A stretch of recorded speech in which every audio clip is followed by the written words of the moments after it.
Элчин сайд нарыг эгүүлэн татах томилго талаарх Монгол Улсын ерөнхийлөгчийн зөвшөөрлөг саналыг Улсын хурлын дарга учралд өргөн мэдүүлээд байна. Ингэснээр Монгол Улсаас 21 улсад суугаа элчин сайдыг эгүүлэн татаж шинээр томилох асуудал олонний анхааралд орж ирлээ. Нөгөө талаас элчин сайдын суудлыг албан тушаалын бялуу болон хуваарлах болсон нь олон нийтийн шүүмжлэлийг дагуулж байна.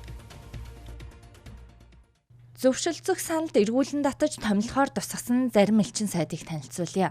Монгол Улсаас холбооны бүгд найрамдах Герман улсад суугаа онц бөгөөд бүрэн ирэхэд элчин сайд мандах билгийг эргүүлэн татаж Хинтээ аймгийн засаг дарга асан Оюун Баатрыг, Унгар улсад суугаа онц бөгөөд бүрэн ирэхэд элчин сайд Баатар Жавыг эргүүлэн татаж гадаад харилцааны сайд асан Инх тайвныг нэр дэвшүүлээд байна. Түүнчлэн бүгд найрамдах Франц улсад суугаа онц бөгөөд бүрэн ирэхэд элчин сайд Нэмхүүг эргүүлэн татаж Улсын хурлын гишүүн Асан Мөнх Ориглыг томилохоор өргөн мэдүүлээд байгаамаа. Мөн эргүүлэн татаж буй элчин сайд нарын дунд гэмт хэрэгт холбогдсон шалгагдсан гэр бүлээс гадуур харилцаа үүсгэсэн гэх нэр бүхий хүмүүс бий.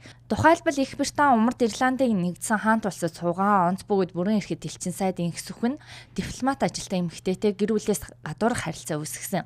Үүнийг нь тухайн эмэгтэй нөхөр нь мэдэж биед нь халдсан байж болцсохгүй гэх хэрэгт холбогдсон ч тухайн мэдээлэл тэгсгийгээ замхарсан юм.